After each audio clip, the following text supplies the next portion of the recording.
안녕하십니까. 이번에는 딥러닝에 대한 간단한 소개를 해보려고 합니다.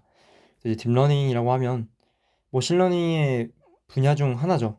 머신러닝에 속해 있는 분야 중 하나고, 좀 어떻게 보면 깊게 어떤 레이어 같은 거를 깊게 쌓아서, 레이어를 깊게 쌓아서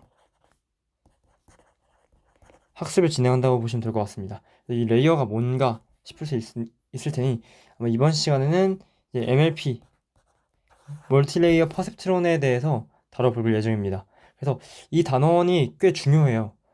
나중에 이후에 있을 딥러닝, 딥 뉴럴 네트워크를 이해하기 위해서는 반드시 알아야 되는 내용이고, 그리고 기본적인 MLP에 대해서도 좀 나름 자세하게 다뤄두었으니 잘 보셨으면 좋겠습니다. 아무튼 네, 시작하겠습니다. 그리고 첫 시간에 프로그래밍과 머신러닝의 차이에 대해서 설명을 했잖아요. 그래서 이제 프로그래밍이라고 한다면 데이터가 들어오면 어떤 우리가 바라는 아웃풋을 만들어내는 게 프로그램의 역할이었다면, 머신러닝 같은 경우는 데이터, 아웃풋을 받을 수도 있고 안 받을 수도 있는데, 그들 어떤 데이터를 받아서 프로그램을 만들어내거나 우리가 만들고자 하는 그런 프로그램을 만들어내거나, 아니면 어떤 데이터의 덴시티를 알아내는 게 바로 머신러닝이다 라고 첫 시간에 말씀드렸었습니다. 그래서 딥러닝도 이러한 작업을 진행하게 되고요. 딥러닝을 하기 전에 우리가 기본적인 뉴럴 네트워크에 대해서 알아야 되는데, 뉴럴 네트워크는 이제 말 자체에서 보듯이 이제 뉴럴 네트워크잖아요. 그러니까 뉴런이 들어간 포함된 어떤 네트워크인 거죠. 그래서 말 그대로 뇌를 흉내냈습니다. 뇌를 이제 모방해서 만들어진 네트워크고, 이게 사실 나온 지는 꽤 됐어요. 그래서 80년대랑 90년대 초반에도 원래 그때 딱 나오면서 점점 많이 사용되었는데, 이제 한 90년대 후반에서는 이게 사용이 안 됐거든요. 그래서 그러다가 이제 다시 최근에 들어서야 다시 소타 테크닉으로 이제 많은 응용들에게 이용되고 있습니다. 여기서 말하는 스테이트 오브 더 아트라는 말, 줄여서 이제 얘를 소타라고 얘기를 많이 하는데, 이 친구도 정말 많이 나온 단어거든요. 그냥 가장 최신의라는 뜻으로 보면 될 것 같고, 보통 소타라고 하면 가장 성능이 좋은 이라고 생각하시면 될 것 같습니다. 가장 최근에 나와서 성능이 가장 좋다라고 이해하시면 될 것 같습니다. 어쨌든 뉴럴 네트워크가 현재로서는 이제 딥러닝이라는 게 생겨나면서 엄청 유용하게 사용되고 있다. 성능도 엄청 잘 나오고요. 그래서 어떻게 뉴럴 네트워크가 만들어졌는지 한번 알아봅시다. 그래서 기존의 이제 머신러닝 방법론들과 뉴럴 네트워크의 차이에 대해서 알아보자면, 일단 기존의 머신러닝 방법, 저희가 배웠던 게 뭐가 있었을까요? SVM, 그리고 마진을 최소화하는 그런 친구였었죠. 최소화하는 게 아니라 최대화하는, 마진을 최대화하는 어떤 구분선, 클래시파이어, 아니면 또는 디스크리미네이터를 만들자라는 SVM 알고리즘이 있었고, 또 K-민즈 클러스터링 알고리즘도 배웠었죠. 이 같은 경우는 이제 어떤 L2 디스턴스를 최소화하는, 해서 이제 EM 알고리즘을 통해 가지고 센트로이드를 평균 내서 구하고, 그 센트로이드를 기준으로 해서 새로운 이제 클러스터들을 할당해 주고 그걸 반복해 나가면서 했었다. 이런 알고리즘들을 배웠었단 말이죠, 우리가. 그쵸? 그래서 기존의 머신러닝 방법론들을 보면 이런 식으로 어떤 기준들이 다 정해져 있어요. SVM은 어떻게 계산해야 한다. K-민즈는 어떻게 계산해 가지고 한다. 또 리니어 리그레션도 있었죠. 선형 회귀 미션이라고 하면 이제 우리가 어떤 y는 베타 x 이런 꼴로 이제 만들어가지고 선형 회계를 진행했었었죠. 그래서 이런 것들을 배웠었다라는 겁니다. 그래서 이런 기존에 있던 머신러닝 방법론들은 어떤 데이터의 피처들을 우리가 정해준 방식으로 학습을 합니다. 이런 식으로 다 정해진 방식으로 학습을 해주는 거죠. 여기는 EM 알고리즘도 있을 거고 하는 거고, 이 같은 경우는 이제 베타가 이제 X 트랜스포스 X 인버스 X 트랜스포스 Y 이런 식으로 구했었죠. 그래서 이런 식으로 어쨌든 학습을 하는데 정해진 방식대로 학습을 진행해서 어떤 데이터의 피처들을 추출해 난다라는 겁니다. 피처라는 단어가 정말 제가 머신러닝 튜터링 하면서 계속 얘기했던 단어인데, 이 피처가 첫 시간에서도 얘기했듯이, 저희가 첫 시간에 이제 자동차를 어떤 자가용을 구분하는데 피처가 뭐가 있을까, 특징들이 뭐가 있을까라는 얘기를 했었잖아요. 그래서 바퀴 수라던가 뭐 바퀴 수라던가 아니면 뭐 가격이라던가 아니면 뭐 크기라던가 이런 얘기를 했었는데, 이런 게 이제 사람이 보기에 보이는 피처들이고, 사실 머신러닝 모델들이 우리가 준 데이터들을 보기에 그 모델들이 알아볼 수 있는 그런 피처들이 있을 거예요. 그런 특징 값을 추출해낸다고 보시면 됩니다. 그런 이제 어떤 데이터의 특징, 모델이 알아들을 수 있는 좀 더 어떤 정보가 좀 압축된, 모델이 알아들을 수 있을 만한 정보로 좀 압축된 그런 피처들, 그런 특징들이라고 보시면 되는데요. 이 피처라는 말이 어쨌든 머신러닝 방법은 이제 그런 데이터의 피처들을 직접 우리가 정해준 방식대로 학습을 하지만, 뉴럴 네트워크 같은 경우는 저희가 정해주지 않더라도, 사람이 정해주지 않더라도 직접 그 데이터의 피처를 스스로 학습한다라는 겁니다. 그래서 이런 점에서 차이점이 있고요. 그럼 대체 어떻게 학습을 하냐? 우리가 그냥 어떤 뉴럴 네트워크를 만든 다음에, 뉴럴 네트워크를 이제 정해주기만 한 다음에 그냥 인풋과 아웃풋만 주면 알아서 자기가 학습한다 이겁니다. 자기가 알아서 피처를 학습하고, 그래서 그 피처에 따른 피처를 이제 잘 조합해 나가면서 어떤 아웃풋을 예측하거나 아니면 뭐 하는 거죠. 그래서 이제 계층적 구조, 뭐 하이라키컬 스트럭처, 하이라키컬이라는 말은 정말 많이 나오는데, 이것도 어쨌든 계층적 구조를 가져서 로우 피처에서 하이 피처까지 학습이 가능하다고 합니다. 그래서 이제 로우 피처와 하이 피처가 이제 무슨 말인지 어려울 수도 있잖아요. 어쨌든 이게 좀 이따 배울 이제 멀티 레이어 퍼셉트론을 보면 우리가 레이어를 쌓아요. 레이어 하나의 레이어를 쓰는데, 처음에 보통 인풋층이 있거든요. 그래서 어쨌든 입력값을 받아들이는 곳이 있을 거고, 그리고 얘들이 이제 은닉층이라고 하는 히든 레이어들을 거칩니다. 그걸 거쳐서 최종적으로 아웃풋 레이어로 나오게 되는 거죠. 이런 것들 각각 레이어인데, 이 레이어가 층층이 막 이런 식으로 돼 있어요.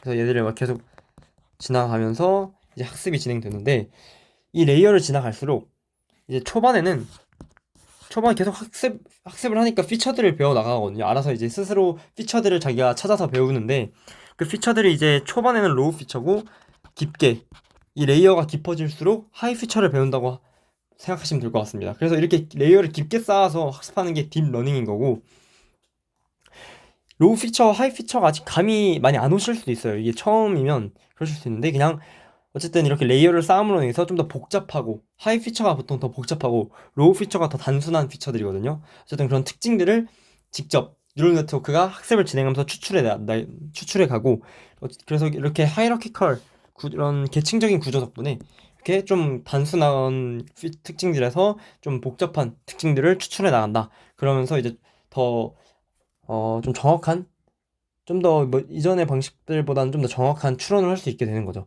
그래서 이런 장점이 있고요. 또 엔드 러닝이 가능하다라는 말인데, 이게 처음 들어보는 말일 거예요. 보통 엔드 투 엔드 러닝이라고 하면 인풋과 아웃풋만 주어지면 학습이 가능하다는 뜻이거든요. 그러니까 우리가 기존의 머신러닝 방법들은 어쨌든 중간중간 부분에다가 다 알고리즘을 줬어야 돼요. 예를 들어 이제 K민즈 같은 경우는 이런 식으로 EM 알고리즘을 했었잖아요. 그래서 E 스텝, M 스텝, E 스텝, M 스텝을 계속 반복해 나가면서 했었다. 즉 이제 중간중간 부분의 알고리즘을 다 정해주는데, 이제 딥러닝 같은 경우는 그냥 그런 게 필요 없는 거죠. 인풋과 아웃풋만 딱 주어진 다음에 로스 펑션 있죠. 로스 펑션을 정의해주면 그 정의해준 로스 펑션을 최소화시키는 방식으로 학습을 한다라고 보시면 되겠습니다. 그래서 이게 바로 엔드 투 엔드 러닝이고, 인풋과 아웃풋만으로만 학습을 진행할 수 있다. 얘 둘만 주면 지가 알아서 학습을 한다는 거죠. 그래서 이런 엔드 투 엔드 러닝이 한다라는 겁니다. 어쨌든 그렇게 피처를 스스로 학습하니까 플렉서빌리티가 높겠죠. 이렇게 유연하게 학습을 할 수 있다는 겁니다. 왜냐하면 우리가 정해준 대로 한 게 아니라 자기가 직접 피처들을 스스로 학습을 해나가니까 더 유연하다는 뜻이죠. 좀 더 다양한 태스크에다 좀 적용시킬 수 있다라는 얘기입니다. 이런 특징들이 있고요.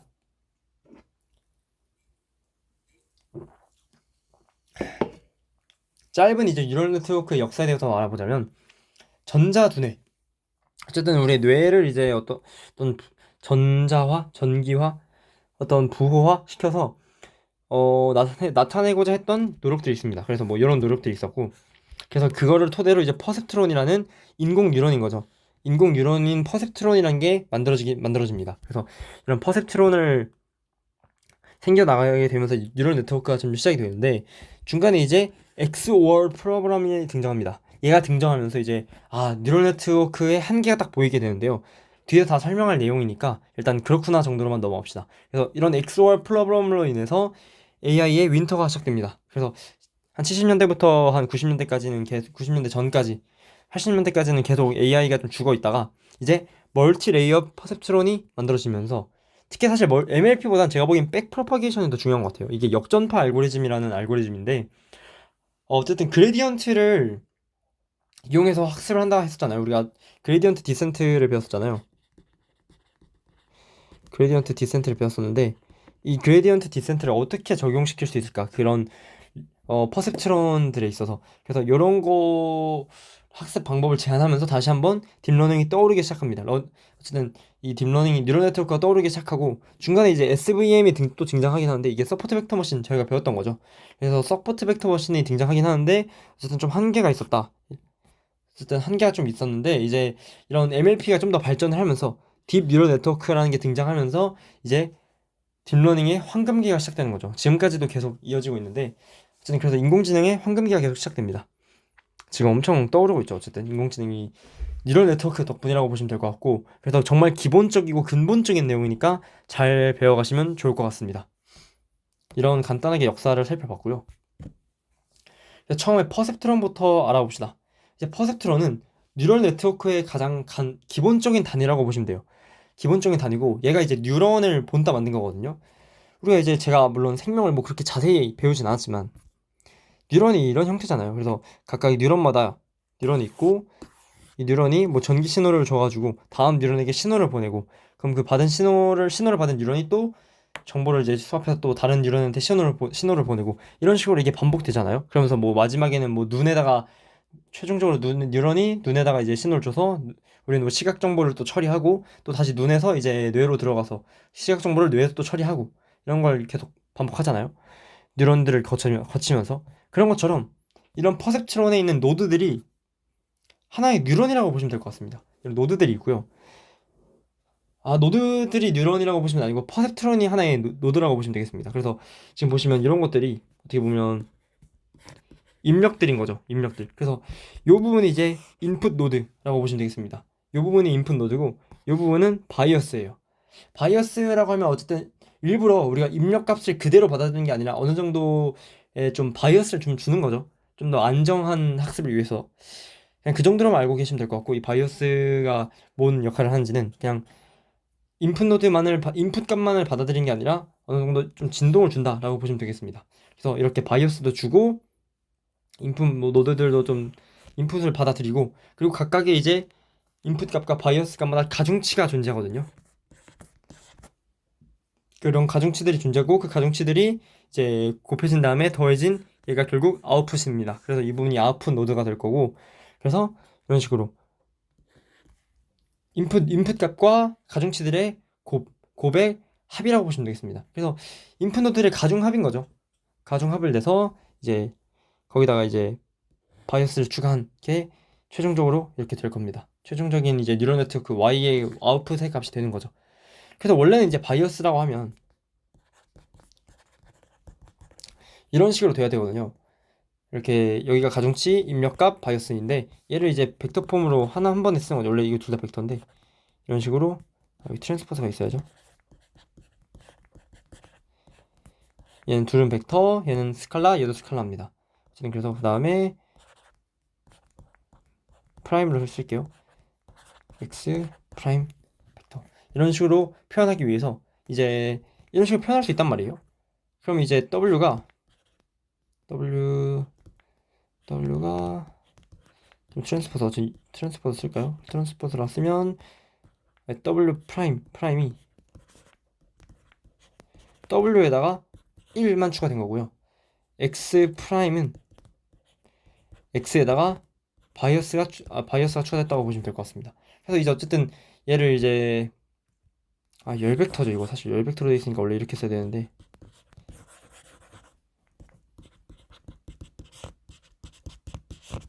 그래서 이제 w 프라임 트랜스포즈 x 프라임을 하면 이제 원래 식이 되는 거죠. 사실 똑같은 거죠. b요, b. 그쵸. 그런 식으로 이제 어쨌든 벡터 폼으로 한 번에 통일을 시킬 수 있는데 네, 그렇습니다. 저는 이제 선형회기에서 리그레션 할 때도 잠깐 얘기를 했었는데 이런 식으로 바이어스를 그냥 x에다 포함시켜버리는 그런 걸 얘기했었는데, 그런 식으로 진행된다고 보시면 될 것 같습니다. 어쨌든 이런 식으로 쓰고, 결국 y 값은 이런 인풋 값들의 가중치를 각 인풋 값의 가중치를 곱한 다음에 그거의 합이 뭐 아웃풋이 된다고 보시면 될 것 같습니다. 이런 식으로 퍼셉트론이 구성되고요. 그리고 이 가중치들은 이제 런어블하다. 보통 런어블하다라고 하면 학습 가능한, 이제 이 가중치들을 직접 퍼셉트론이 학습해 나가는 겁니다. 이때 아직 이 학습이라는 게 감이 안 오실 수도 있을 것 같은데, 학습이라고 하면 결국 우리가 설정한 로스 펑션, 뭐 오브젝티브 펑션 이런 애들을 최소화시키는 게 바로 이게 학습이라고 보시면 돼요. 이 가중치들을 조금 업데이트 시킴으로써 점점 로스 펑션, 그런 뭐 에러 이런 것들을 최소화시키는 과정, 이 바로 학습이라고 보시면 되겠습니다. 그래서 이런 가중치들이 학습이 되는 거고요. 이게 기본적인 퍼셉트론의 구조라고 보시면 되겠습니다. 그래서 퍼셉트론이 뭘 하냐? 퍼셉트론이 이런 사냥 회귀도 하는 거죠. 리그레션도 하고 클래시피케이션도 합니다.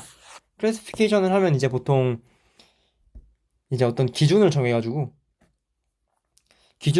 뭐 예를 들어 지금 같은 경우는 wx 플러스 w0가 0보다 크면 1이다 이런 기준을 정하는 거죠.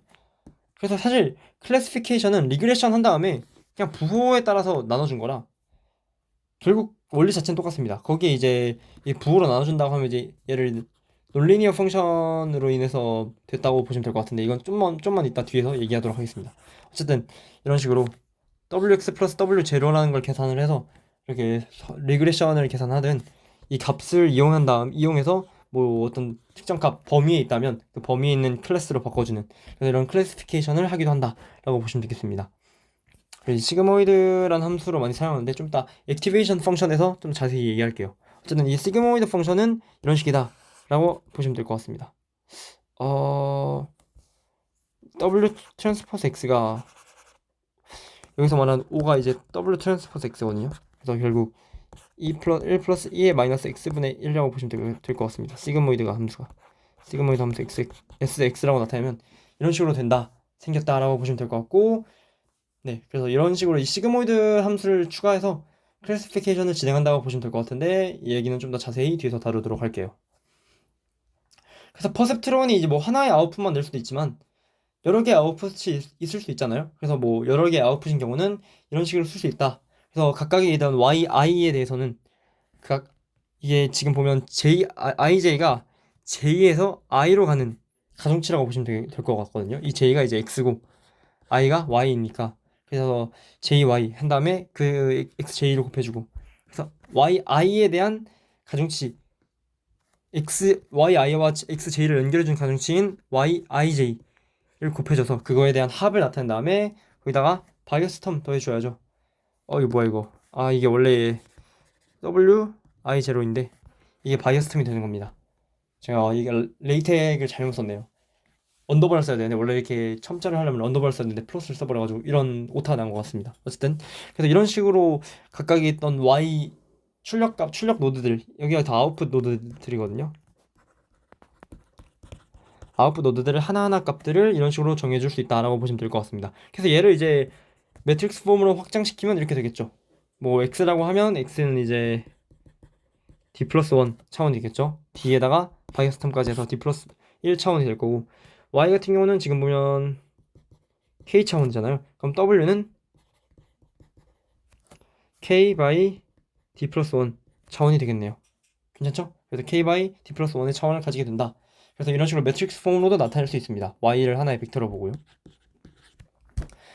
만약에 클래시피케이션인 경우에는 이런 식으로 소프트맥스 함수를 이용해서 해줄 수 있다. 아까도 마찬가지로 해서 어떤 우리가 결국 나오는 이 아웃풋 값을 이런 식으로 뭐 영어랑 비교를 하든 어떤 범위 내에 포함되어 있는 애를 다른 클래스로 이제 할당시켜줄 수 있단 말이야. 예를 들어 wx 플러스 w0가 0보다 크다면 클래스 1이다. wx 플러스 w0가 0보다 작거나 같으면 뭐 클래스 0이다. 이런 식으로 해줄 수 있는 것처럼 얘도 이제 소프트맥스라는 함수를 이용해서 할 수 있는데, 소프트X 함수가 뭐냐? 이런 식으로 이게 익스포넨셜이잖아요. 익스포넨셜, 결국 예를 들어 지금 k가 있으니까 y1 이걸 다 더한 다음에 그걸 이제 yi, 뭐 예를 들어 첫 번째 소프트맥스 값은 뭐 이런 식으로 구해줄 수 있다라고 보시면 될 것 같습니다. 소프트맥스가 이제 음, 얘도 어떤 0에서 1 범위를 만들어주는 거거든요. 모든 애들을. 어떻게 보면 노멀라이제이션 시켜주는 거죠.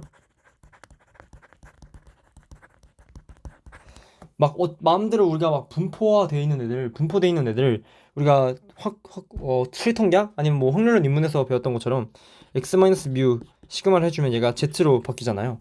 이런 식으로 노멀 디스트리뷰션을 이렇게 스탠다드 노멀 디스트리뷰션을 바꾸는 것처럼 노멀라이제이션이라고 하면 스탠다드자이션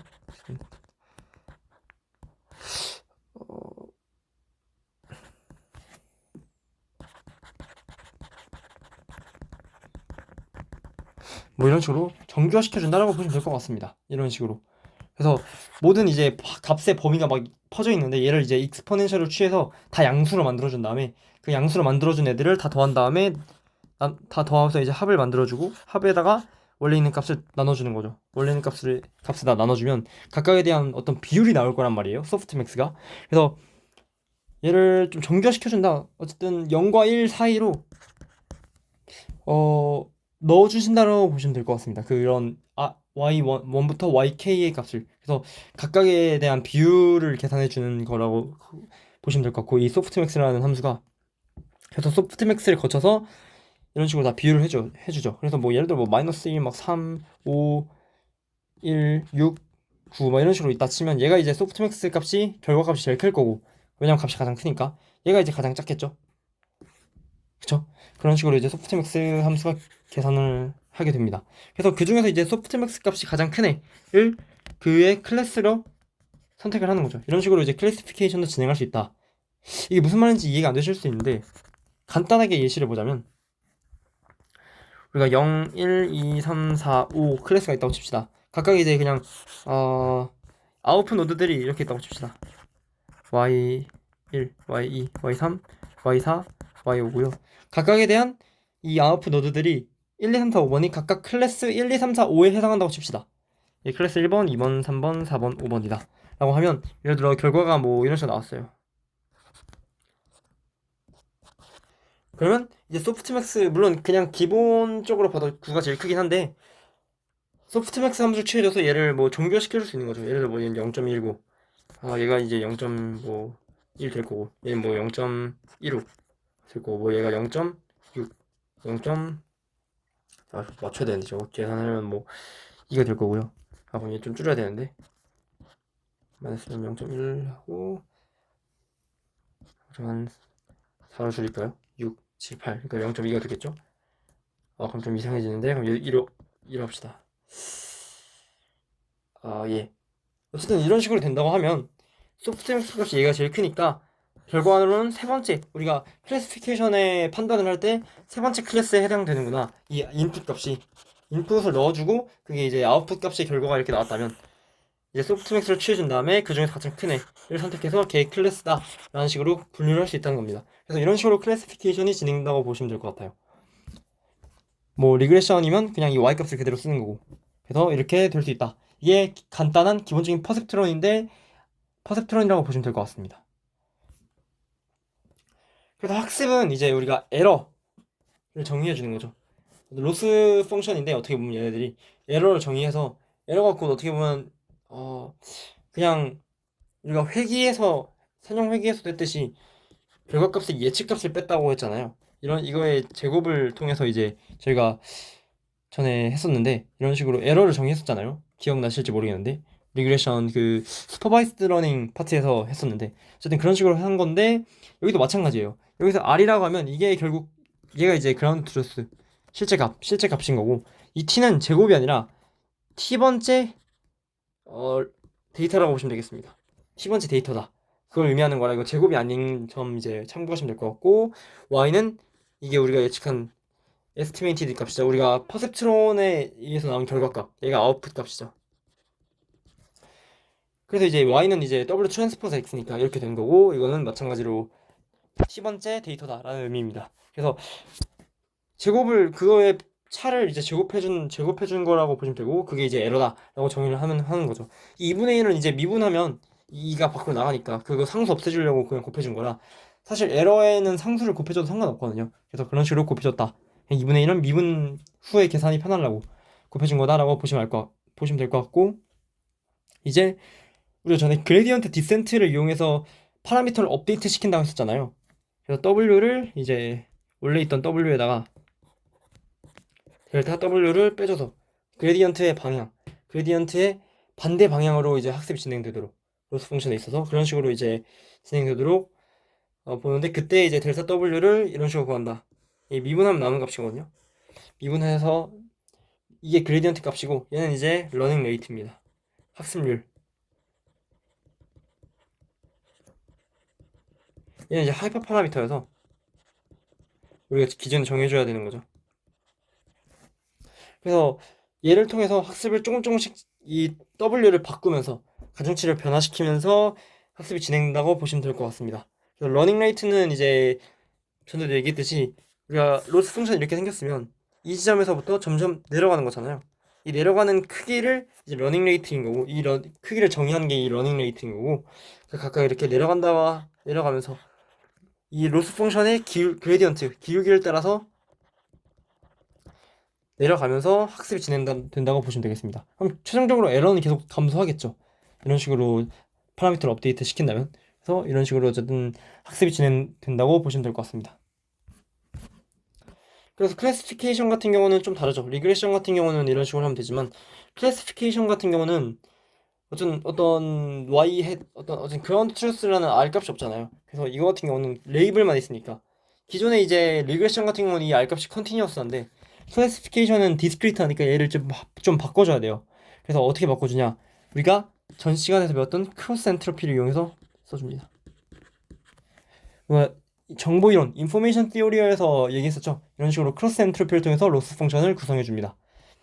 그래서 크로스 엔트로피 이용해서 얘를 계산해주고, 걔를 또 이제 미분하면 이런 식으로 그레디언트가 나오고, 얘는 마찬가지로 러닝 레이트다. 그래서 이런 식으로 계속 델타 W를 구해주면서 W에다가 빼줌으로써 계속 파라미터를 업데이트 시킨다. 이런 과정으로 학습이 진행된다고 보시면 될 것 같습니다.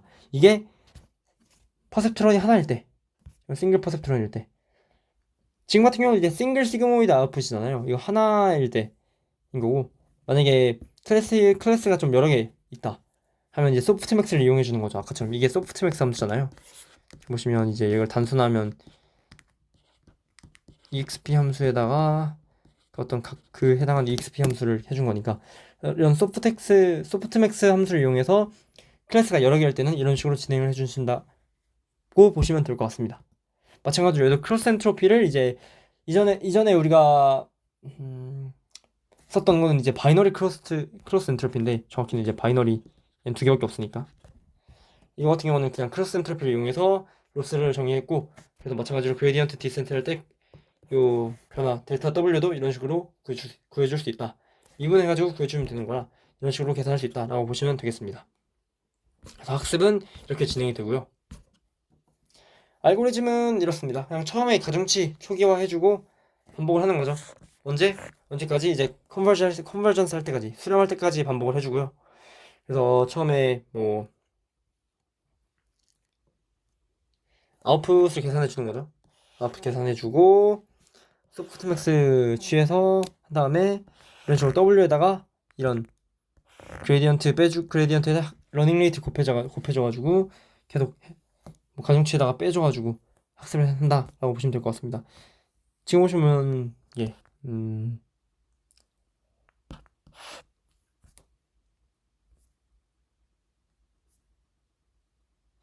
이 처음에 설명 잘못 드렸는데, 이게 마이너스 부호까지 포함된 거라 이게 플러스가 돼야 되는 게 맞네요.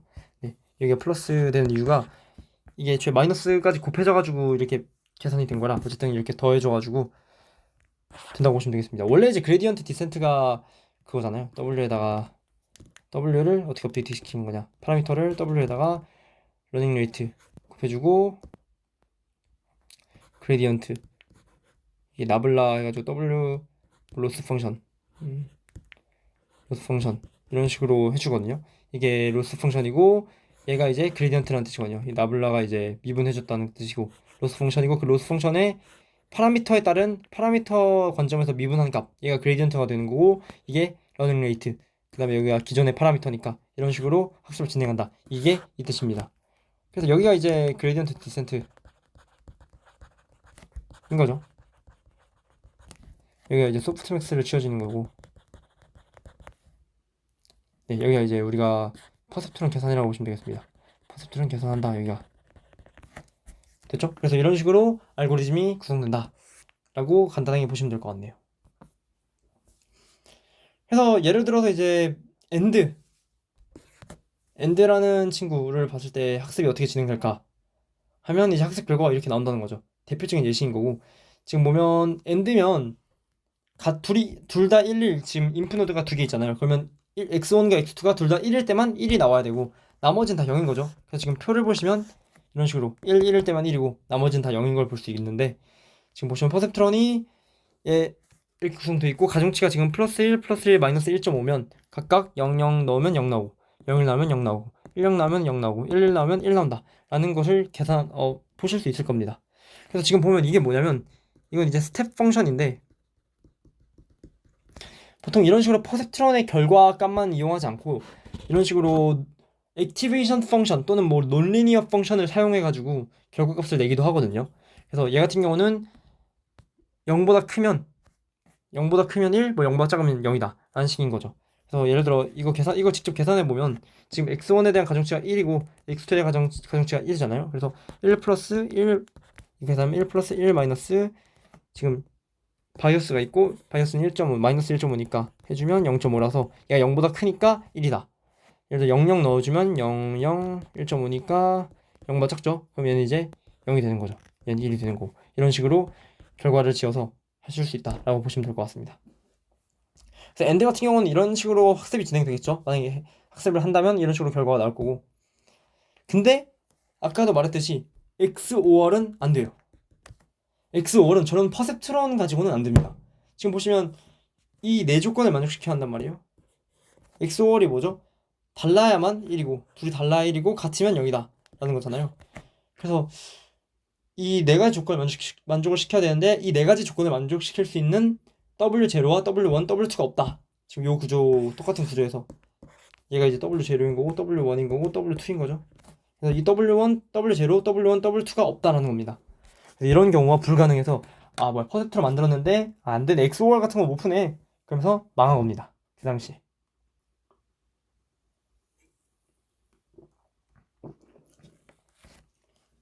그래서 이제 그 당시에 잠시 침체기가 오다가 멀티레이어 퍼셉트론이라는 게 등장합니다. 사실 멀티레이어 퍼셉트론은 간단해요. 그냥 퍼셉트론을 말 그대로 레이어를 여러 개 쌓은 거에 불과하지 않습니다. 그냥 그거예요. 퍼셉트론 여러 개 쌓았다 끝인데,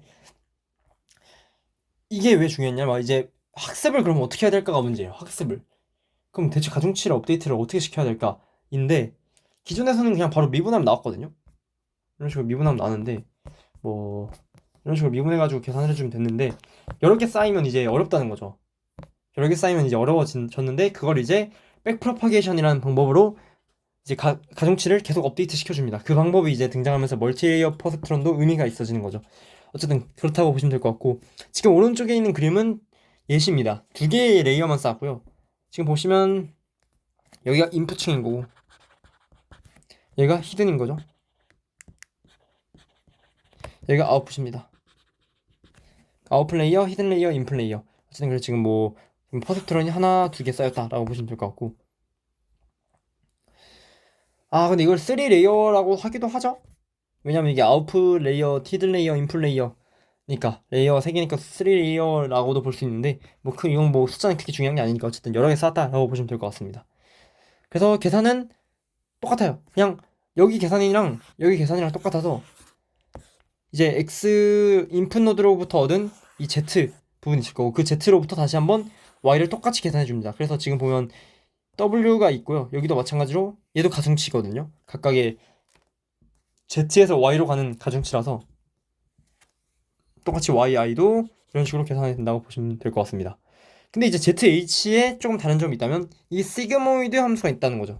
이런 식으로 이걸 또 아까도 말씀드렸듯이 액티베이션 펑션 아니면 뭐 논리니어 펑션 이런 식으로 얘기를 하는데, 정확한 액티베이션 펑션이긴 하거든요. 어쨌든 그런 활성화 함수를 이용해서 중간에 한 번 더 결과를 내준다라는 겁니다. 그래서 기존에 우리가 계산했던 건 얘만 계산했었잖아요. W 트랜스포스 X를 계산하고 거기다가 활성화함수 취해서 나온 결과값이 ZH다라고 보시면 될 것 같고, 네, 보시면 될 것 같습니다. 그래서 그냥 퍼셉트론 계산을 한층 더 싸서 했다라고 보시면 될 것 같아요.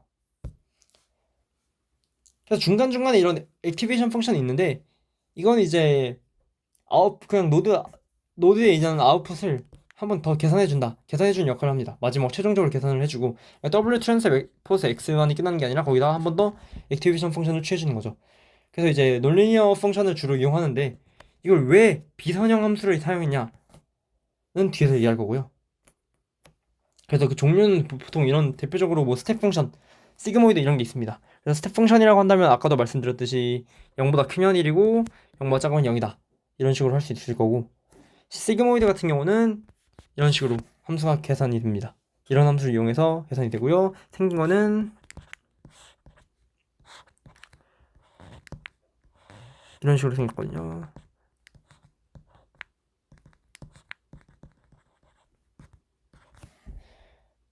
무한 들어가면 1에 수렴할 거고, 마이너스 무한 들어가면 0으로 수렴하겠죠. 그래서 어쨌든 무조건 0, 결과값이 0과 1 사이에 포진이 되는 그런 애라고 보시면 될 것 같습니다. 얘는 이제 논리니어 할 뿐만 아니라 어떻게 보면 연속하지도 않죠.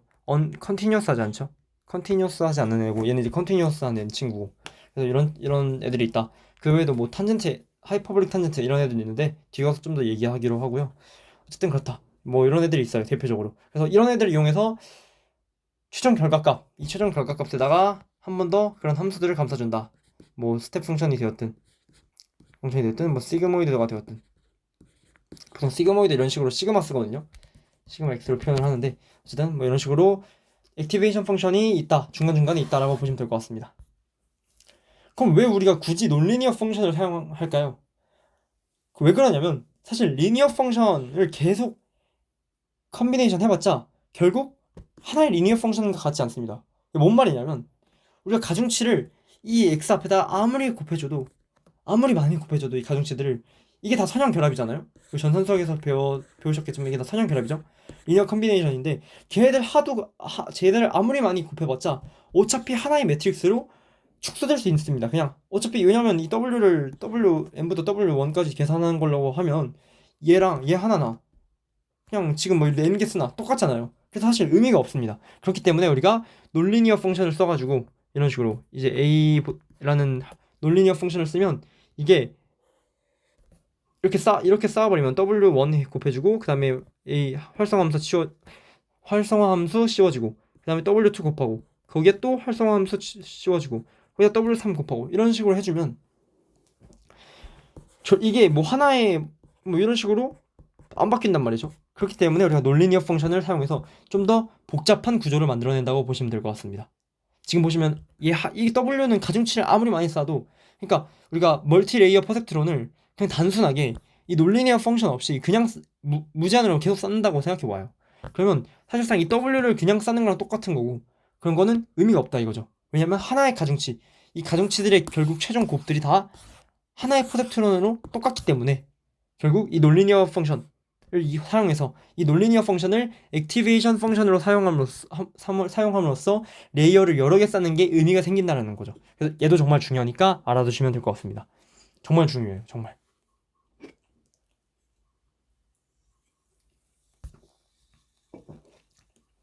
그래도 아까도 말씀드렸듯이 시그모이드라는 애가 있고, 또 뭐 하이퍼볼릭 탄젠트도 사용하기도 한다. 그래서 탄젠트 h, 이 친구는 범위가 이제 마이너스 1에서 1 사이인 거고, 시그모이드는 0에서 1 사이, 좀 범위의 차이가 있죠. 탄젠트 h는 지금 보면 0,0을 기점으로 보면 대칭이고요. 어쨌든 양수 범위와 음수 범위가 있기 때문에 얘 또한 이제 제로 센터드 펑션이라고 합니다. 탄젠트 h가요. 그래서 이거 전에 뭐 김승용 딥러닝 시험에서 나왔다고 하는데, 제로 센터드 펑션이라고 하면 뭐 0,0에 대해서 대칭 이런 게 아니라 그냥 그 함수의 범위가 양수고, 양수도 있고 양수 범위도 있고 음수 범위도 있다 라고 하면, 그 둘 다 가지면 이제 제로 센터드 펑션이라고 한다고 합니다. 어쨌든 뭐 그렇고요. 이런 차이가 있다. 그래서 탄젠트 h를 쓸 때도 있어요. 시그모이드를 쓸 때도 있고, 뭐 상황 봐서 여러 군데 쓰시면, 이게 또 액티베이션 펑션에 따라서 학습 결과가 달라지기도 하기 때문에 이건 잘 선택해서 그냥 잘 쓰면 됩니다. 네. 그 외에도 이제 렐루라는 애도 있습니다. 이제 뭐 렉티파이드 리니어 유닛이라고 해서 이런 식으로 쓰이는데 시그모이드나 탄젠트 H랑 좀 모양이 많이 다르죠. 어떻게 보면 정말 단순해요. 정말 단순해서 그냥 0보다 작으면 0이고 0보다 크면 뭐 y는 x, 여기가 이제 y는 x인 거죠. 이런 식으로 y는 x가 그냥 자기 값을 그대로 갖는다 해서 이런 렐루를 쓰기도 합니다. 얘가 이제 굉장히 단순하기 때문에 미분도 쉽고, 미분이 쉬우면 이제 계산 비용이 줄어드는 거잖아요. 예를 들어 뭐 시그모이드 같은 경우는 1 플러스 e 마이너스 x 1분의 1인데 얘는 이제 미분하려면 좀 더 계산 비용이 더 많이 드니까, 이런 같은 거 미분하면 바로 1이고 0이니까 이런 식으로 좀 더 쉽다는, 미분이 쉽다는 장점도 있고, 또한 단순하기도 하고, 또 이 렐루만의 또 장점이 있기 때문에 각각 액티베이션 펑션만의 장점이 있어서 얘는 이제 우리가 풀려고 하는 문제에 따라서 잘 활용하면 됩니다. 예, 아무튼 그렇고요. 그래서 멀티레이어 퍼셉트론으로 우리가 아까 전에 봤던 XOR 프로그램을 어떻게 해결했는지 한번 봅시다. 그래서 지금 보시면 이런 식으로 해결할 수 있거든요. 그래서 얘가 이제 이게 논리 부호인데, 얘가 O고 얘는 not이고 얘는 and라고 보시면 되겠습니다. 그래서 XOR을 퍼셉트론 이제 레이어를 하나 더 쌓아가지고 한층 더 쌓아서 XOR을 구현할 수 있다라는 거죠. 지금 보시면 액티베이션 펑션으로는 스텝 펑션을 이용했습니다. 만약에 이 액티베이션 펑션이 없더라고면 XOR을 절대 계산할 수 없는 거죠. 왜? 아까도 말씀드렸듯이 레이어를 아무리 많이 쌓아도 사실상 하나 쌓은 거랑 똑같다라는 걸 말씀드렸잖아요. 아까 여기서 W 여러 개 곱해도 똑같다, 하나랑 똑같다라는 거기 때문에 이 스텝 펑션이 굉장히 중요합니다. 그래서 이렇게 논리니어를 씌워줘서 하게 되면 이런 식으로 XOR 펑션이 계산된다 이겁니다. 그래서 여기는 이제 두 번째 차원인 거고, 이게 첫 번째 차원인 건데, 그래서 Z1, Z2의 히든 유닛이 이런 역할을 하는 거죠.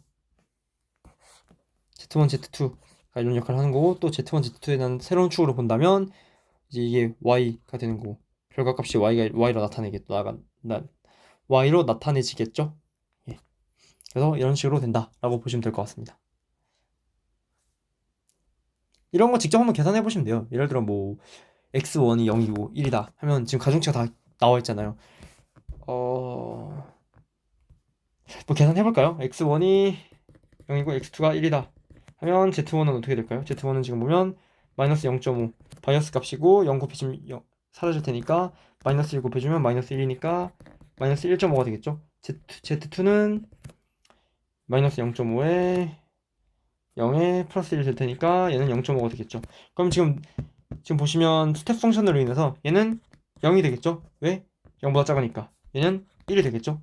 그쵸? 결과적으로 이런 식으로 될 거고, 그럼 다시 y를 계산할 때 있어서 얘가 1이니까 마이너스 0.5가 될 거고, 바이어스니까. 그리고 0이니까 0 곱하기 플러스 1은 0이니까 0이 될 거고, 1이니까 플러스 1이 돼서 0.5가 되겠죠. 그럼 얘는 다시 스텝 펑션 거쳐서 1이죠. 그러면 0, 1이면 1 맞죠? XOR 연산에 의해서 둘이 다르면 1이니까 이런 식으로 이제 잘 계산이 된다. 이거 네 가지 다 해보면 다 되거든요. 그래서 이렇게 해결할 수 있다. 멀티레이어 퍼셉트론을 이용해서 해결할 수 있다라는 얘기를 하고 있습니다. 그래서 이 문제가 해결되면서 다시 한번 뉴럴 네트워크가 각광받게 되는 거죠. 그럼 이제 학습 가중치 업데이트는 어떻게 시키냐? 바로 백프로파게이션을 이용해서 업데이트를 하는데, 제가 듣기로는 대과수에서 정말 자세하게 다뤘다고 합니다. 그래서 저는 뭐 엄청 자세하게까지는 안 다룰 건데, MLP에서 어떻게 백프로파게이션이 전개되는지를 한번 보자고요. 어쨌든 그래서 아까 전에 본 식이고요. 그레디언트 같은 경우는 각각에 대한 그레디언트는 이게 에러거든요. 이거 뭐 익스펙테이션, 뭐 평균 이런 거 아니고요. 그냥 에러라고 보시면 될 것 같고, 또는 뭐 로스 펑션인 거죠.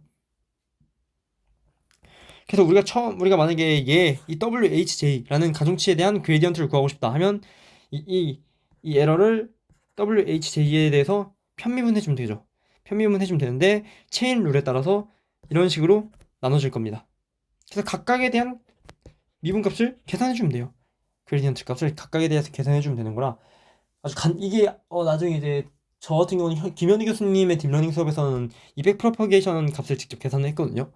김승련 교수님 수업에서도 백프로파게이션을 손으로 계산한다고 하니까 그때가 보셔서 직접 해보시면 될 것 같고, 어쨌든 이런 식으로 그 그레디언트를 계산해가지고 최종적으로 그 하나의 가중치에 대한 그레디언트를 계산할 수 있다라는 겁니다. 체인룰 중요하죠. 다들 미적분 원은 배우셨으니까. 아실 거라 믿습니다. 그래서 이게 왜 백프로퍼게이션이냐?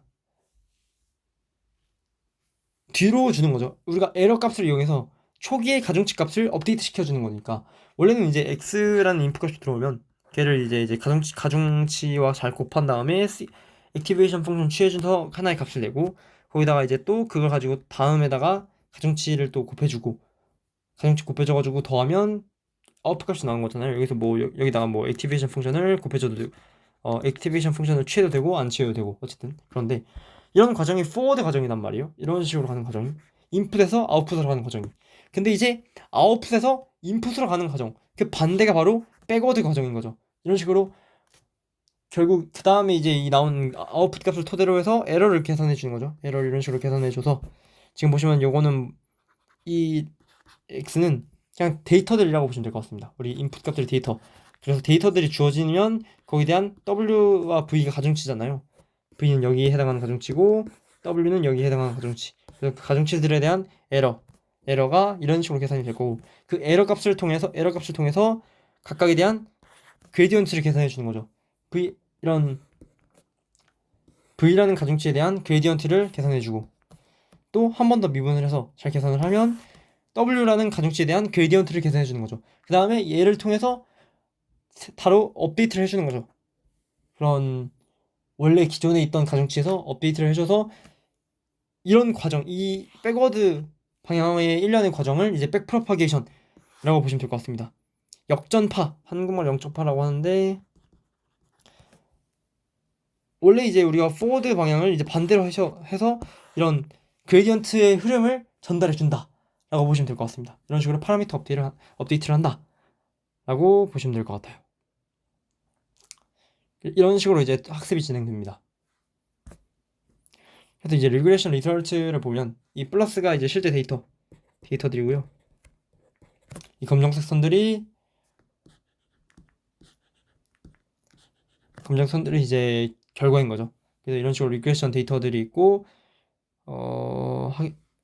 로스 펑션 민 스퀘어드 에러를 이용해서 MSE를 통해서 로스 펑션을 계산해주면 이런 식으로 로스가 점점 줄어드는 걸 볼 수 있죠. 그쵸? 뭐 이런 식으로 리그레션 결과를 볼 수 있습니다. 이게 MLP로 만들어진 거라고 보시면 될 것 같아요. 근데 이 히든 유닛 아까도 말했던 그 은닉층 뭐 히든 레이어 얘네들은 뭐 하는 거네들이냐 지금 보시면 첫 번째 우리가 이 플러스가 데이터 포인터고요. 데이터 포인터들이고 이제 빨간색 선이 우리가 최종 예측한 모델이라고 보시면 되겠습니다. MLP 멀티레이어 퍼셉트론에 의해서 만들어진 모델이라고 보시면 될 것 같고 이게 첫 번째죠. X에다가 한 단순히 W 곱한 애들 그 W 곱한 애들이 이 점선에 해당합니다. 이게 첫 번째 입력층에 의한 결과. 두 번째 ZH 그 액티베이션 펑션 취해주면 이런 식으로 바뀐다는 거죠.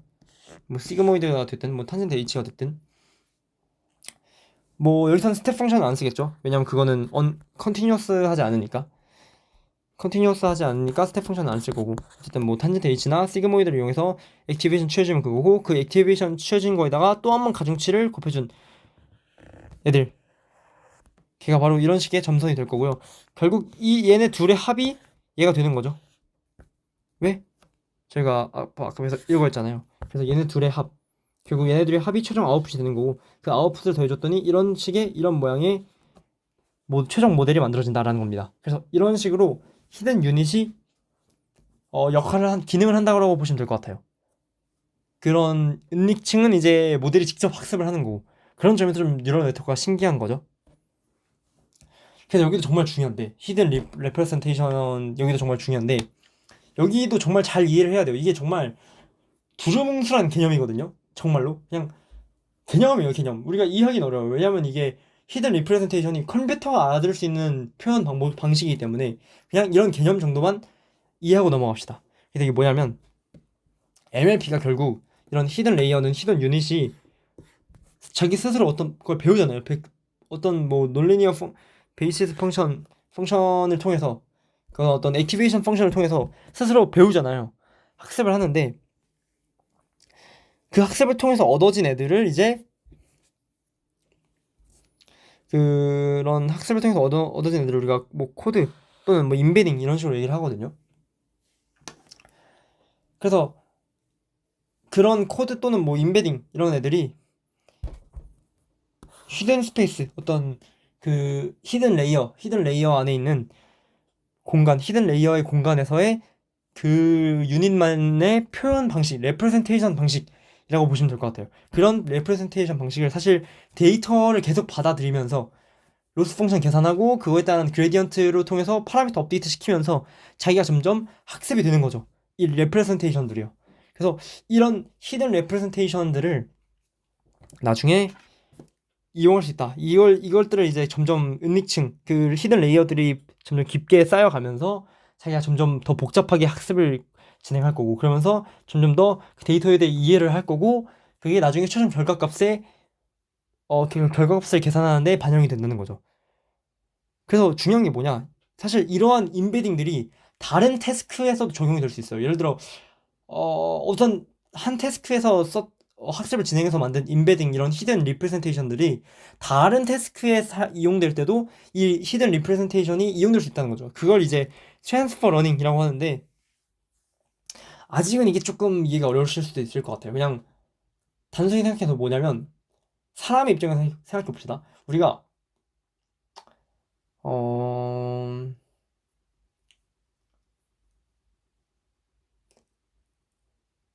과일 분류를 잘하는 사람이 있어요. 과일 분류를 잘하는 사람.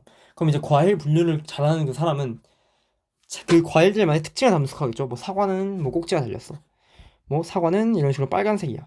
아니면 뭐 초록색이야. 라는 식으로 하거나 좀 둥근 모양을 가지고 있어. 라는 식의 리프레젠테이션을 학습할 겁니다. 그걸 알고 있겠죠.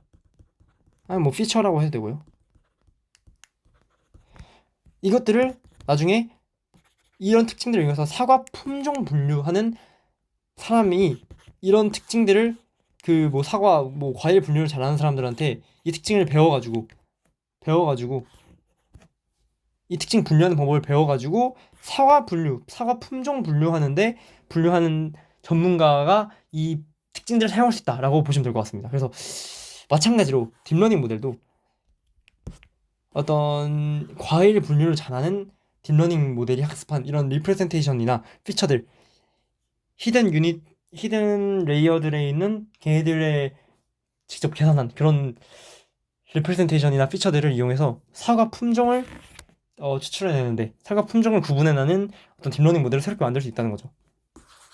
그래서 보통 이제 그런 거면 어떻게 쓰냐? 이렇게 인풋, 히든, 아웃풋 있잖아요.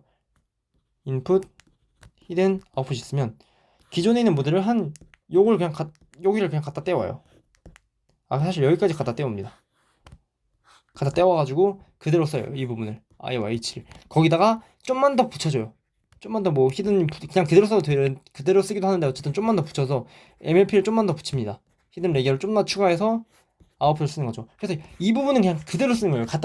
그대로 갖다 쓰고 거기다가 히든 레이어를 더하면 사실상 이런 구조가 되는 거죠. 히든 레이어의 마지막 부분이 아웃풋이 돼가지고 얘가 곧 이제 하나의 새로운 인풋이 되는 거죠. 이말티시 뭔가 어려울 것 같은데 그림을 한 번 더 그려보자면, 우리가 원래 I, H, O인 거잖아요. 그러면 우리가 기존에 있던 이 I를 원래 뭐 예를 들어 이미지 처리를 한다고 생각해 봅시다. 그러면 여기가 이미지겠죠?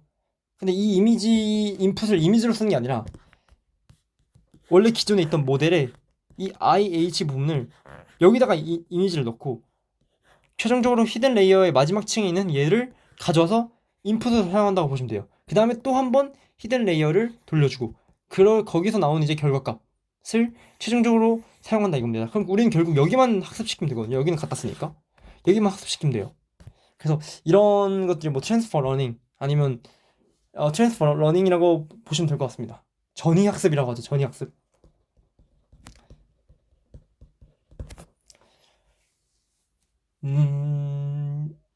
어려우실 수도 있으니까 이제 또 영상 보시다가 모르겠으면 직접 질문하셔도 돼요. 제가 이제 딥러닝 프로젝트로 패션 클립이라는 애를 했었는데 그거 할 때 이렇게 썼었거든요. 이런 전위 학습을 썼어요. 그러니까 어떻게 했냐면 그때 이제 뭐 이미지 어떤 텍스트 값과 이미지 값을 처리를 해야 되는데 이거 처리하는 거 학습시키기 힘들잖아요. 그래서 기존에 있는 모델 갖다 씁니다. 갖다 쓰면 사실 딥러닝 모델은 트레이닝 자체가 엄청 오래 걸리는 거예요. 왜냐하면 각각 가중치에 대한 그레디언트를 전부 다 계산을 해야 되니까 그게 오래 걸리는 거지. 이미 만들어진 모델을 갖다 쓰는 것 자체는 그걸 오래 걸리지 않거든요. 학습이 오래 걸리는 거지. 그래서 딥러닝 모델을 그냥 써가지고 이게 완성됐으니까 갖다 써가지고 인베딩 갖다 오고, 텍스트도 기존에 있는 모델 갖다 써가지고 텍스트 인베딩 뽑아내고, 그 인베딩을 새로운 그냥 MLP 하나만 돌려가지고 결과값을 냈었거든요. 저도 딥러닝 프로젝트 했을 때. 어쨌든 이런 식으로 이제 전이학습을 쓴다 라고 보시면 될 것 같습니다. 네, 최대한 열심히 설명을 했고요. 저도 처음에 딥러닝 배웠을 때 이게 뭔 말인지 하나도 몰랐는데, 사실 저도 딥러닝 프로젝트 했을 때 이거 할 때도 사실 제대로 이해 못하고 했어요. 근데 이제 지금 한 고급 기계학습, 기초 컴퓨터 비전, 이런 거 듣다 보니까 더 이해가 된 거라, 좀 이해가 되지 않더라도 아 그렇구나 정도로만 넘어가시면 좋을 것 같습니다. 아 그냥 컴퓨터들만 이해할 수 있는 그런 피처들, 다른 모델이 학습한 걸 갖다 쓸 수도 있는구나 정도로만 이해하시면 될 것 같아요. 그래서 세미 슈퍼바이스드 러닝이라는 것도 있는데, 이건 뭐냐면 처음에 이제 언슈퍼바이스드 러닝을 통해서 데이터의 구조를 학습한 다음에 그 학습한 내용을 토대로 슈퍼바이스드 러닝을 한 번 더 해주는 거예요. 이것도 어떻게 보면 이제 똑같은 게, 언슈퍼바이스드 러닝을 통해서 얻어낸 인베딩 값을 슈퍼바이스드 러닝에 사용한다는 거죠. 사실 트랜스퍼 러닝이 이해가 안 된다면 요 말도 이해할 수 없는데, 어쨌든 그런 게 세미 슈퍼바이스드 러닝이라고 보시면 될 것 같습니다. 네. 다음은 이제 가중치 초기화인데요. 우리 어쨌든 간에 학습을 진행할 때 우리가 가중치를 업데이트 시킨다 했는데, 그럼 업데이트를 시킬 때 맨 처음 가중치 값은 어떻게 설정하는 게 좋을까에 대한 얘기입니다. 여기도 정말 중요한 내용이라, 저번에 제가 최근에 회사 면접을 봤거든요. 회사 면접을 봤는데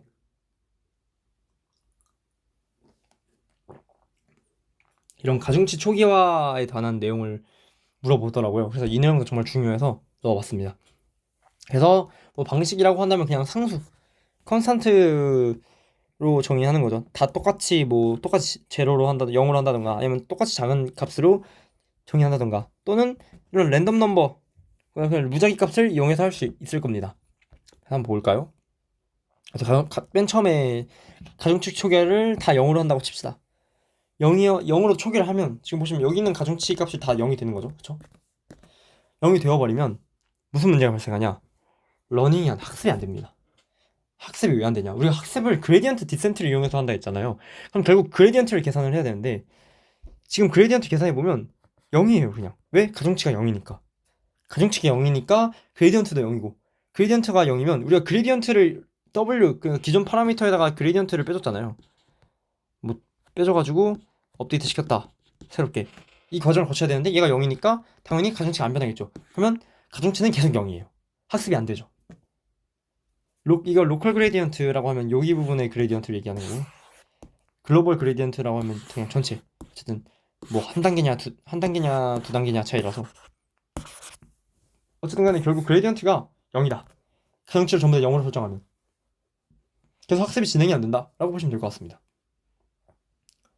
그쵸? 지금 보시면 Z, 이거 직접 계산해 보시면 그렇거든요.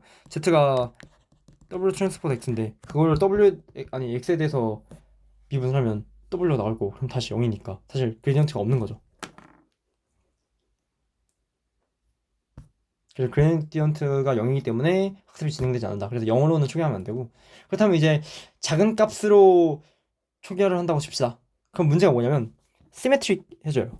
대칭성을 갖는다는 뜻인데, H1이 이게 히든 유닛으로 얘기한 건데, 여기서 보면 그냥 Z1과 Z2라고 볼 수 있겠죠. 얘를 Z1, 얘를 Z2라고 본다면 가중치를 다 똑같이 0.1, 0.1, 0.1로 설정을 하면 학습도 똑같이 될 거예요. 왜냐면 그럼 지금 보면 X로 인해서 가중합이 Z1과 Z2의 가중합이 결과가 똑같을 거고, 그럼 Y에 대한 또 값도 다 똑같을 거잖아요. 그러면 어쨌든 이 Z1과 Z2에 대한 값이 똑같고 가중치도 똑같고, 그러면 업데이트도 똑같을 거고 그레디언트도 똑같을 테니까 업데이트 되는 것도 똑같을 거고, 그럼 또 똑같이 가중치가 설정될 거고, 그러면 사실 이 두 개의 이 두 개의 노드는 사실 두 개가 의미가 없는 거죠. 똑같은 노드인 거죠, 사실. 왜? 결과가 똑같으니까. 그럼 Z1과 Z2의 두 개의 의미가 없어집니다. 그래서 이런 거 같은 경우는 시메트리 대칭성이 생기기 때문에 히든 노드의 차원수가 의미가 없어져요. 이게 D 차원이 되든 D 차원이 사실상 1차원이 되는 거죠. 하나밖에 없는 거랑 똑같기 때문에 이런 식으로도 해주면 안 됩니다. 그냥 같은 상수로 다 초기화시켜주면 안 된다 라고 보시면 되겠습니다. 그래서 이런 식으로 해도 안 되고요. 그러면 이제 뭐 랜덤하게 할 수도 있겠죠. 가우시안을 이용해서, 가우시안 디스트리뷰션을 이용해서 랜덤하게 작은 수로 이제 초기화를 시켜줬다. 그리고 여기는 이제 뭐 탄젠트 h라는 액티베이션 펑션을 이용했다고 합니다. 지금 보시면 여기는 안 나와 있는 것 같은데, 네, 이 코드에는 안 나와 있는 것 같은데, 어쨌든 탄젠트 h를 이용해서 액티베이션 펑션 정해주고 좀 가우시안 랜덤 스몰한 좀 작은 수로 해보면 지금 보시면 0.01로 돼 있잖아요. 이 표준 편차가 0.01이고 평균이 0인 그런 가우시안 디스트리뷰션으로 이제 초기화를 해줬다고 해봅시다. 가중치를 그렇게 초기화를 해주면 레이어가 깊어질수록, 지금은 뭐 아까는 뭐 두세 개밖에 안 쌓았지만 지금처럼 뭐 6개로 쌓아갈수록 점점 그레디언트가 없어집니다. 0에 가까워지는 걸 볼 수 있죠. 그럼 어떻게 되냐? 또 아까 말씀드렸듯이 그레디언트가 0이 되면 어떻게 돼요? 학습이 진행이 안 되잖아요. 그래서 노 러닝이 됩니다. 뭐 학습이 진행이 안 되는, 너무 작은 값으로 초기화하면 또 레이어가 깊어지면 좀 학습이 안 된다는 단점이 있고. 이거 똑같은 페이지인 것 같은데요. 그렇다고 이제 빅 넘버로 하면, 좀 큰 숫자로 하면 마찬가지로 이번엔 너무 -1과 1로 가기 때문에 세츄레이트 됩니다. 모든 액티베이트가 세츄레이트 된다. 근데 이 말도 좀 어려운 게,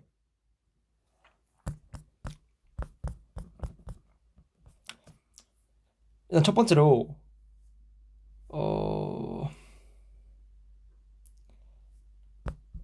여기서 얘기한 거는 어쨌든 결과값이 다 0으로 가까워지기 때문에 우리가 체인 룰에 있어서 그레디언트를 곱해지잖아요. 어쨌든 체인 룰에 있어서 뭐 이런 식으로 로스 펑션이 있고 거기다가 가중치를 나눠주면 하나 곱해주고 뭐 이런 식으로 곱해줌으로써 우리가 백 프로파게이션을 했잖아요. 체인 룰에 따라서. 근데 지금 보시면 얘 같은 경우는 값 자체가 0으로 점점 가까워지기 때문에 그레디언트가 0이 된다는 게 예를 들어 뭐 이런 값이 0이 되어버리기 때문에 0이 된다는 거고, 이제 큰 수를 사용하면 얘가 -1과 1로 가까워지거든요. 이게 -1과 1로 가까워진다는 의미가 뭐냐면 탄젠트 h가 아까 어떻게 생겼었죠? 이런 식으로 생겼었단 말이죠. 1 -1이고, 그러면 그 탄젠트 h 액티베이션 펑션의 그레디언트가 이번 0으로 가요. 이걸 이제 세츄레이트 됐다라고 얘기하는 건데, 그러면 이제 아까 전에 펑션이 이렇게 됐을 거고, 있으면 얘가 뭐 이렇게 됐을 거잖아요.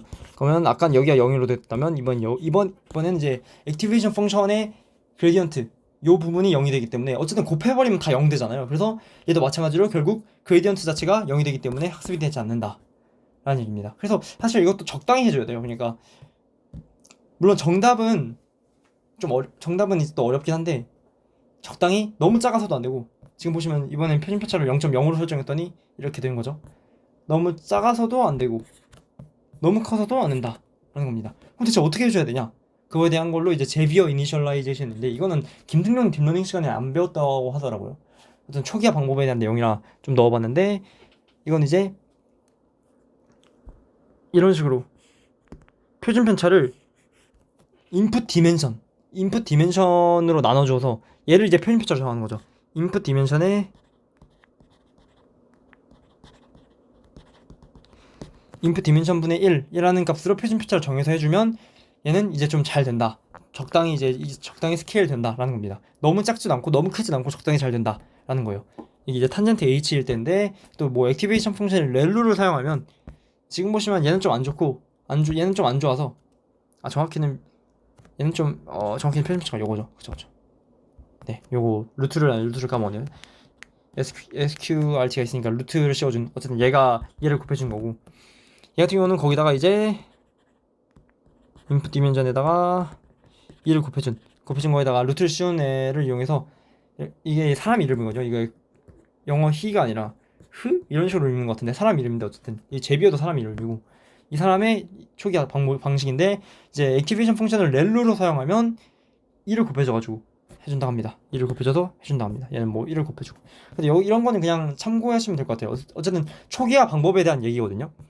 그래서 0으로 설정하면 학습이 아예 안 된다. 그래서 0으로 초기화하지 말라. 백프로파게이션의 과정에서 그레디언트가 날아가기 때문에 학습이 진행되지 않는다라는 거고, 그렇다고 똑같은 상수로 다 해주면 대칭성을 가져가지고 사실상 히든 유닛들이 여러 개 있는 게 의미가 없어진다. 하나만 있는 거랑 다름이 없다라는 얘기를 했고요.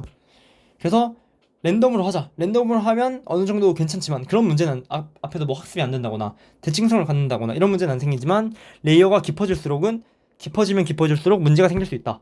얘도 그레디언트가 0이 돼서 학습이 잘 되지 않을 수 있다라는 얘기를 하고요. 그렇다고 너무 크면 또 학습이 안 된다라는 거죠. 그래서 적당한 크기를 해주기 위해서 이런 제비어 이니셜라이제이션이라는 방법을 사용하기도 하고, 또는 이니셜라이제이션을 사용해서 렐로 펑션일 때는 뭐 탄젠트 h 펑션일 때는 이런 식으로 설정을 한다고 보시면 되겠습니다. 네.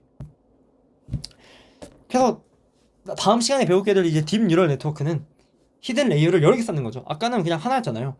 인풋 하나, 히든 하나, 아웃풋 하나였다면 이번엔 히든 레이어를 좀 더 여러 개 쌓아가지고 한다는 거고, 아까도 뭐 말씀드렸듯이 뉴럴 네트워크니까 뭐 엔드-투-엔드 트레이닝을 할 거고요. 인풋과 아웃풋 값만 있으면 되는 그런 식으로 학습을 할 수 있고요.